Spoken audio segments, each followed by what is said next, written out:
Arzu edirəm ki, sizlə birlikdə gedək Şuşaya. Gedəcəyik. İnanın ki, gedəcəyik. Şuşa Azərbaycanın gözüdür.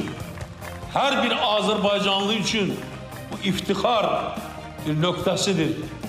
Şuşa bizim mədəniyyətimizin, tariximizin rəmzidir. Şuşa hamı üçün əzizdir.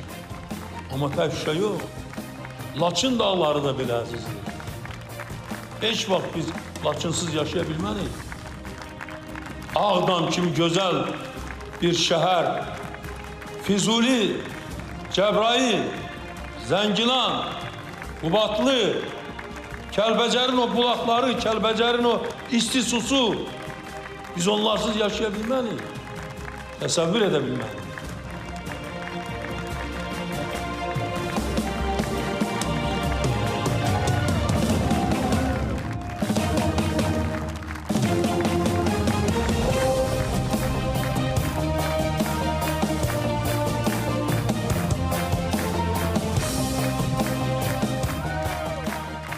Xoşbəxt adamam ki, ata vəsiyyətini yerinə yetirdi.